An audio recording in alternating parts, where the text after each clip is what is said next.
தமிழடியான் சொந்தங்கள் அனைவருக்கும் வணக்கம். இலங்கை தமிழரசு கட்சிக்குள் மிகப்பெரிய பூகம்பமே வெடித்திருக்கின்றது. மிகப்பெரிய பிரச்சனைகளும் பிரளயங்களும் உருவாகி இருக்குது. நிறைய பேர் கட்சியை விட்டு வெளியேற எண்ணத்தில் இருக்கிறமாம். நிறைய பேர் ஏற்கனவே வெளியேற ஆரம்பித்திருக்கிறார்கள்.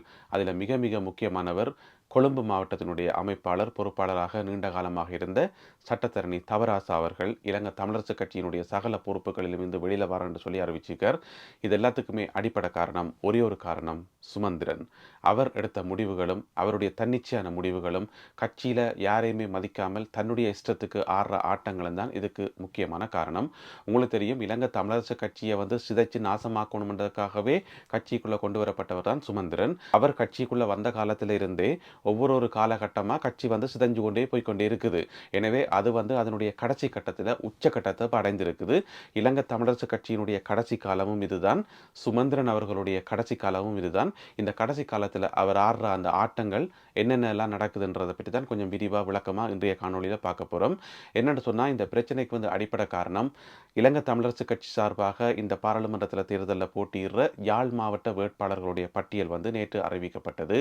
அந்த பட்டியல் முழுக்க முழுக்க சுமந்திரன் அவர்களுடைய விருப்பத்தின் பேரில், அவருடைய தெரிவின் பேரில், அவருக்கு தலையாட்டக்கூடியாக்கள், அவருக்கு வணக்கம் வைக்கக்கூடியாக்கள், குனிஞ்சு வளைஞ்சு கூப்பாடு போடக்கூடியாக்கள், அவரை பார்த்து சேர் சேர் என்று சொல்லக்கூடியாக்களை தான் இதில் போட்டு வச்சு கிடக்குது.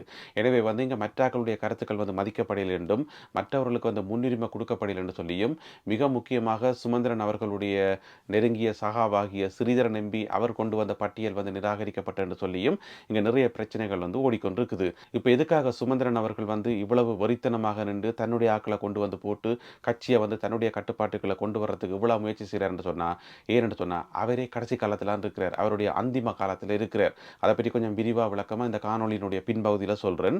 இதுக்கு முதல் நாங்கள் எல்லாரும் ஆசைப்படுறது புதியவர்கள் அரசியலுக்குள்ள வரணும், இளையவர்கள் அரசியலுக்குள்ள வரணும் என்று சொல்லி.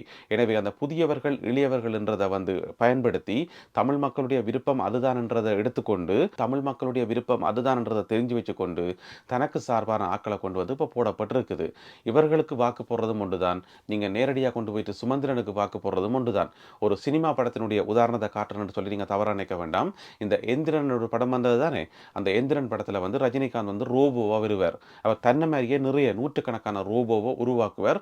அப்போ கைதாட்டி போட்டு சொல்லுவார், soldiers rotate the head and. உடனே அவ்வளோ பேரும் தலையை சுழட்டு வினம். எல்லாருமே ரஜினிகாந்த் மாதிரியே இருப்பினும் தலையை சுழட்டி வினம். ரஜினி சொல்லுவார் ஸ்டாப் அண்டு, உடனே அவ்வளோ பேரும் தலையை நிப்பாட்டிடுவினம். இதே மாதிரி தான் இந்த இப்போ தெரிவு செய்யப்பட்டிருக்கிற ஆக்களும். சுமந்திரன் ரொட்டேட் த ஹெட் என்றா அவை தலையை சுழட்டுவினம், ஸ்டாப் பண்ணா ஸ்டாப் பண்ணுவினம், சிட் என்றா இருப்பினம், ஸ்டாண்ட் அப் என்றா எழும்புவினம். இவ்வளவுதான். இதுக்கு தான் இந்த புதாக்கள் தெரிவு செய்யப்பட்டிருக்கே தவிர மற்றும்படி இதில் எந்த விதமான அர்த்தமும் கிடையாது. நான் ஏற்கனவே ஒரு காணொலியில் சொல்லியிருக்கிறேன், சுமந்திரன் தெரிவு செய்கிற ஆக்கள் சுமந்திரன் மாதிரியே இருப்பினம். எனவே அவைக்கு வாக்கு போடுறதும் ஒன்றுதான், நீங்கள் சுமந்திரனுக்கே வாக்கு போடுறதும் ஒன்றுதான். சரி, ஏன் சுமந்திரன் இப்படி கட்சியில் யாரையுமே மதிக்காமல் எல்லாரையும் தூக்கி எறிஞ்சு ஒரு விதமான ஒரு அராஜக போக்கோட செயல்படுறார் என்று பார்த்தீங்கன்னு சொன்னால், அந்த கட்சியை காப்பாற்றி, இலங்கை தமிழரசு கட்சியை காப்பாற்றி தமிழ் மக்களுக்கு ஒரு நல்ல சேவை செய்யணும், தமிழ் மக்களுடைய அபிமானம் பெற்ற கட்சியாக இருக்கணும் என்று சொல்லி அந்த விதமான நோக்கம் கிடையவே கிடையாது. கட்சியை காப்பாற்றுற நோக்கமோ, தமிழ் மக்களுக்காக போராடுற அந்த நோக்கமோ, அல்லது தமிழ் மக்களுக்கு ஏதாவது உதவி செய்கிற நோக்கமோ எதுவுமே சுமந்திரனுக்கு கிடையாது. அவருக்கு இப்போ இருக்கிற பிரச்சனை அவருடைய ஈகோ டச் பண்ணப்பட்டுட்டுது. சொல்லுவேன், ஒரு மனுஷனுடைய ஈகோ டச் பண்ணப்படுறேன், அதே மாதிரி அவருடைய ஈகோ டச் பண்ணப்பட்டுடுது. ஏன்னு சொன்னால், எப்போவுமே ஒரு உளவியல் கருத்து ஒன்று இருக்குது.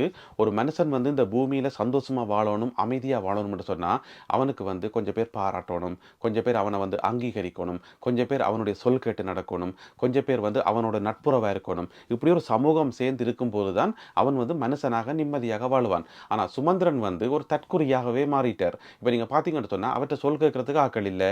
அவருக்கு தலையாற்றாக்கள் எல்லாருமே அவருக்கு பயத்தில் தான் தலையாட்டுறது, ஒன்றும் மரியாதையில் தலையாற்றையில். மக்கள் மத்தியில் அவருக்கு மரியாதையும் இல்லை, மதிப்பும் இல்லை. அதை மக்கள் நிறைய சந்தர்ப்பங்களில் வெளிப்படுத்திட்டோம். ஏன் இந்த காணொலிக்குள்ள வரப்போகிற கருத்துக்களை நீங்கள் பார்த்தாலே தெரியும், மக்களுடைய மனசு எப்படி பாதிக்கப்பட்டிருக்குன்னு சொல்லி, சுமந்திரன் அவர்கள் மேலே எவ்வளவு வெறுப்பு இருக்குன்னு சொல்லி இந்த காணொலிக்கு கீழே வரப்போகிற கருத்துக்களை பார்த்தாலே நீங்கள் புரிஞ்சு கொள்ளக்கூடிய மாதிரி இருக்கும். சரி, எனவே இப்படி எல்லா இடமும் ஒதுக்கப்பட்டு எல்லா இடமும் அடி வாங்கி யாருமே அங்கீகரிக்கல, யாருமே ஏற்றுக்கொள்ளல, யாருமே தன்னை ஒரு மனுஷனாவே மதிக்கலன்னும் போது ஒரு மனுஷனுக்கு வந்து ஒரு விரக்தி ஒன்று வரும், ஒரு வெறுப்பு ஒன்று வரும். அதனுடைய ஒரு உச்சக்கட்டமா வந்து சரி கிடக்கிறது எல்லாத்தையும் வந்து நாசமாக்குவோம். அந்த தெரியுமா அந்த சூதாட்டத்துல வந்து நான் ஏற்கனவே வந்து உதாரணம் சொல்லிக்கிறேன். சூதாட்டத்துல வந்து தோத்து போய்க்குள்ள வந்து அந்த தோத்து போயிட்டு ஒலிம்பி போற ஆள் வந்து சும்மா போமாட்டார். அந்த காய் எல்லாத்தையும் தூக்கி இப்படி அடிச்சு போட்டு அந்த போட்டை தூக்கி அப்படி எறிஞ்சு போட்டு தான் போவார். அதாவது பக்கத்துல இருக்கிற ஏதாவது ஒரு மேசையில அப்படி ஓங்கி குத்தி போட்டு போவார். ஏன்னு சொன்னா அவருக்குள்ள உருவாகி இருக்கிற அந்த ஒரு தோல்வி மனப்பான்மை, அந்த மன அழுத்தம், அந்த விரக்தி எல்லாத்தையும் வந்து தணிக்கணும்னு சொன்னா இப்படி ஓங்கி குத்தும் போது அந்த அது கொஞ்சம் தனியும். அதுதான் இப்ப சுமந்திரன் செய்து கொண்டிருக்கிற வேலை. ஏன்னு சொன்னா அவர் வந்து விரக்தி ஆயிட்டார். எல்லாரும் அவரை நிராகரிச்சிட்டோம். அவருக்கு வந்து மக்கள் மத்தியில செல்வாக்கு இல்ல. மக்களோட வந்து கதைக்கிறதுக்கு எதுவுமே இல்ல. எப்பவுமே வந்து ஒரு அரசியல் கட்சிகளுடைய தலைவர், ஒரு தலைவர் வந்து அடிக்கடி சொல்ற வசனம், எனக்கு பின்னால மக்கள் இருக்கணும், மக்கள் என்னை பார்த்துக் கொள்வார்கள் என்று சொல்லி இந்த அரசியல் எதிரிகளை பார்த்து சொல்றது. நீ என்ன சொல்றது, எனக்கு மக்கள் இருக்கணும் சொல்லி சுமந்திரன் வாயில எப்பயாவது மக்கள் எனக்கு பின்னால் இருக்கணும், மக்கள் என்ன பாதுகாத்துக் கொள்வினம், மக்கள் என்ன காப்பாற்றணும் சொல்லி எப்பயாவது அவர் சொல்லி நீங்க கேள்விப்பட்டிருக்கிறீங்களா? எப்பயாவது அவற்றை வாயிலிருந்து இந்த வசனங்கள் வந்திருக்கா? இல்ல. ஏன்னு சொன்னா அவருக்கு பின்னால மக்கள் இல்ல. எனவே இந்த விரக்தியினுடைய உச்சக்கட்டமாக அவர் ஆடுற ஒரு வெறியாட்டம், ஒரு சதியாட்டம் தான் இப்ப இலங்கை தமிழரசு கட்சியே சிதைச்சு அதுல இருக்கிற முக்கியமான ஆட்கள் எல்லாரையும் சிதைச்சு அது எல்லாத்தையும் நாசமாக்கணும்னு சொல்லி போட்டு நாசமாக்கி போட்டு அவர் ஓய்வெடுக்க போயிடுவார். அவ்வளவுதான். அதுக்கு பிறகு அவருடைய அந்த ஆத்மா சாந்தி அடையும். அதாவது வந்து அவருக்குள்ள வந்த அந்த ஒரு கோபம், அந்த ஒரு விரக்தி வந்து கொஞ்சம் கொஞ்சமா குறைய ஆரம்பிக்கும். ஏன்னு சொன்னா இங்க ஒரு அநியாயமான ஒரு வேலையை வந்து அவர் செய்துட்டார். இதுதான் அவருடைய உளவியல். எனவே இந்த ஒரு பிரச்சனைக்காக, இந்த ஒரு தனிநபருடைய பிரச்சனைக்காக, தனிநபருடைய ஒரு ஈகோ பிரச்சனைக்காக இன்றைக்கு ஒட்டுமொத்த தமிழரசு கட்சியுமே வந்து சிதைஞ்சு சின்ன பின்னமா போய் நிற்குது. எனவே தமிழ் மக்களாகிய நாங்கள் தமிழரசு கட்சி தான் எங்களுடைய கட்சி, அதுதான் எங்களுடைய ஏகோபித்த கட்சி, இந்த மாதிரி ஒரு நினைப்பில் நாங்கள் இருந்தோம் என்று சொன்னா அது எங்களுடைய தலையிலே வந்து புரியும். எனவே தமிழ் மக்களாகிய நாங்கள் வந்து சரியான கோணமாக இருக்கணும். தமிழரசு கட்சி வந்து எங்களுடைய ஒரு அபிமான கட்சியாக, எங்களுடைய ஒரு கட்சியாக ஒரு காலத்தில் இருந்தது. அந்த வீட்டு சின்னம் எங்களுடைய ஒரு சின்னமாக ஒரு காலத்தில் இருந்தது. ஆனால் இன்றைக்கு வீட்டுக்குள்ளே இருக்கிறாக்களும் கட்சிக்குள்ளே இருக்கிறாக்களும் வந்து அந்த நாங்கள் எதிர்பார்க்கிற ஆக்கள் கிடையாது. இவர்களுக்கும் எங்களுக்கும் ஒரு சம்பந்தமும் இல்லை. இவர்கள் என்று சொல்லி பன்மையில சொல்ல வேண்டிய அவசியமே இல்லை. இவர் என்று சொல்லி ஒரு ஆள் தான், அவர்தான் சுமந்திரன். எனவே சுமந்திரன் அவர்கள் தன்னுடைய அரசியல் வாழ்க்கையில கடைசி கட்டத்தில் இருக்கிறதாலையும், அனைவராலையும் நிராகரிக்கப்பட்டதாலையும், எல்லா மக்கள்கிட்டையும் வந்து ஏச்சு வாங்குற காரணத்தாலையும் இப்படி வெறியாட்டம் ஆடிக்கொண்டிருக்கிறார். அணைய போற விளக்கு வந்து பிரகாசமாக எரியும் என்று சொல்லி ஒரு பழமொழி இருக்குது. அதுதான் இப்ப நடந்து கொண்டிருக்குது சுமந்திரனுக்கு. இன்னும் ஒரு முக்கியமான விஷயம், இப்ப வேட்பாளர்களாக தெரிவு செய்யப்பட்ட ஆக்கள் இருக்கணும் தானே, இவ எல்லாருமே வந்து சுமந்திரன் ஆக்கள், சுமந்திரனை பார்த்து வணக்கம் போடுற ஆக்கள், குனிஞ்சு வளைகிறாக்கள். அதுங்கள் எல்லாருக்குமே தெரியும்.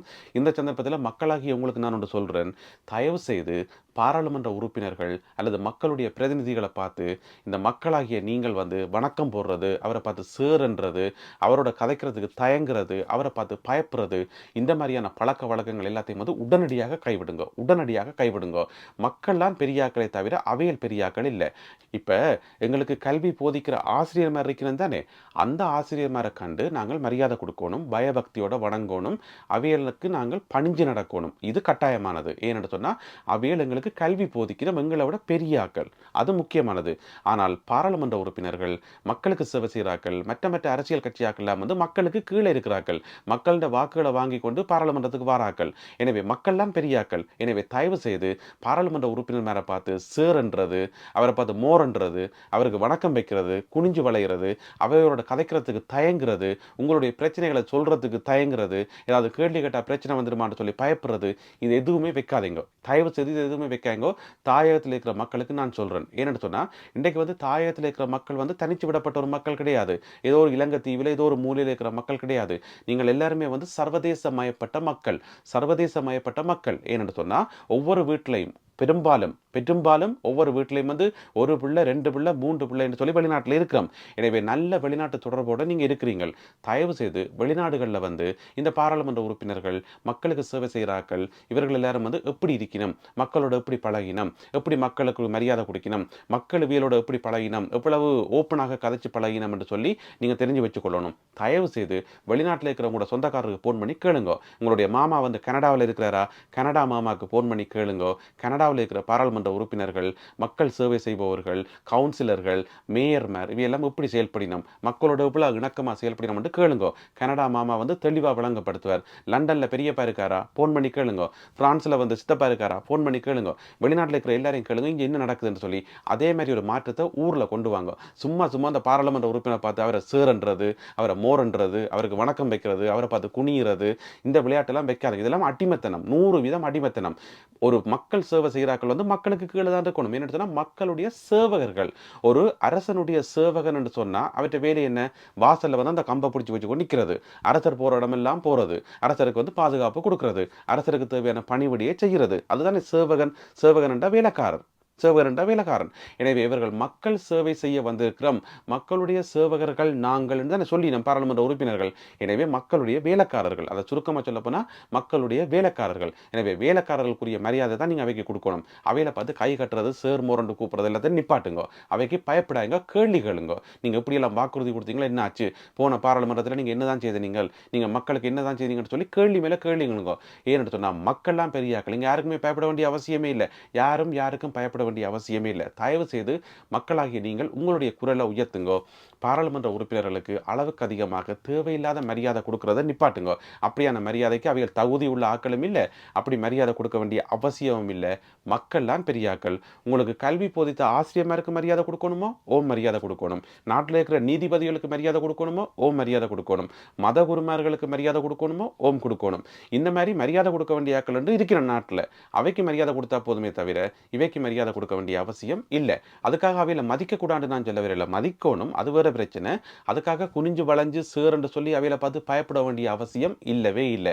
இன்றைக்கு வந்து தமிழரசு கட்சியில வேட்பாளர்களாக தெரிவு செய்யப்பட்ட ஆக்கள் எல்லாருமே வந்து சுமந்திரனுக்கு வந்து பயந்து ஒடுங்கி தங்களுடைய குரலை வெளியில கதைக்க முடியாமல், தங்களுடைய சமூக வலைத்தளத்தில் ஒரு கருத்தை வந்து சுதந்திரமாக எழுத முடியாமல் அந்த பாவப்பட்ட ஜென்மங்களாக ஒட்டி கொண்டிருக்கிறார்கள் இருக்கணும். அவையில கண்டு கருத்தும் கிடையாது, அவை கண்டு சிந்தனை கிடையாது, அவை கண்டு ஒரு குரல் கிடையாது, அவைகளால் நெச்சதை கதைக்க முடியாது, வெளியில எதையுமே சொல்லவே முடியாது. சுமந்திரன் என்ன சொல்றாரோ அதை கேட்டுட்டு பேசாம இருக்க வேண்டியான். இதுக்குள்ள ஜனநாயகம் இருக்கா, இதுக்குள்ள வந்து சமத்துவம் இருக்கா, இதுக்குள்ள ஏதாவது இருக்கா? இல்ல. இது வந்து அடிமைத்தனம், இது வந்து முழுக்க முழுக்க அடிமைத்தனம். ஏன் இதெல்லாம் நடக்குதுன்னு சொன்னா, நான் ஏற்கனவே சொன்ன மாதிரி சுமந்திரன் தன்னுடைய அந்திம காலத்தில் இருக்கிறார். அவர் வந்து எல்லாராலையும் வெறுக்கப்பட்ட ஒரு ஆளா இருக்கிறார். அந்த உளவியல் தாக்கம் வந்து அவரை போட்டு படாத பாடுபடுத்துது. எனவே தான் ஏதாவது ஒரு விஷயத்துல வந்து வெண்டு காட்டணும், ஏதாவது ஒரு விஷயத்தை வந்து அடக்கி காட்டணும் ஒரு வெறி ஒன்று வரும். இந்த வீடியோ பார்த்து கொண்டிருக்கிற நீங்கள் வந்து நிறைய உளவியல் தெரிஞ்சாக்கள் இருப்பீர்கள், உளவியல் அறிஞர்களே இருப்பீங்கள். எனவே உங்களால் இதை விளங்கிக் கொள்ள முடியும். எனவே ஒரு மனுஷன் வந்து தன்னுடைய ஒரு உச்சக்கட்டத்தில் இருக்கும்போது, உச்சக்கட்ட விரக்தியில் இருக்கும்போது எதையாவது ஒன்று செய்யணும் என்று சொல்லி நினைப்பான். அதுதான் இப்போ சுமந்திரன் ஆடிக்கொண்டிருக்கிற இந்த ஆட்டம். தமிழரசு கட்சி தன்னுடைய அந்திம காலத்தில் இருக்குது, சுமந்திரன் தன்னுடைய அந்திம காலத்தில் இருக்கிறார். எனவே இவையில பார்த்துக்கொண்டு இவையெல்லாம் எங்களுடைய பிரதிநிதிகள் என்று சொல்லிக்கொண்டு நாங்கள் இவையிலேயே பார்த்து கொண்டு இருந்தோம் என்று சொன்னால் எங்களுடைய எதிர்காலம் பிழைச்சு போடும். எனவே மக்களாகிய நாங்கள் சரியான இடத்துல சரியான முடிவெடுத்து சரியான பாதையில் போகணுமே தவிர இவைக்கு பின்னால் போக இயலாது. எனவே மக்களாகிய நாங்கள் தெளிவான முடிவெடுப்போம். ஒரு வீடு ஒன்று இருந்துச்சுது, அந்த வீட்டினுடைய சுவர்கள் எல்லாம் இடிஞ்சு விழுந்துச்சுது, பிறகு அந்த நிலையெல்லாம் பேர்ந்து விழுந்து கதவெல்லாம் கீழே விழுந்துச்சுது, ஜன்னல் எல்லாம் உடைஞ்சு விழுந்துச்சுது. இப்போ கடைசியாக ஒரு கூரை மட்டும் தூங்கி கொண்டிருக்குது. அந்த கூரை வந்து கிடுகிடண்டு ஆடிக்கொண்டிருக்குது. அந்த கூரைக்குள்ளே வந்து 4-5 எலிகள் வந்து ஓடிக்கொண்டிருக்குது. அவ்வளவுதான். மீண்டும் மற்றொரு பதிவில் சந்திப்போம். நன்றி, வணக்கம்.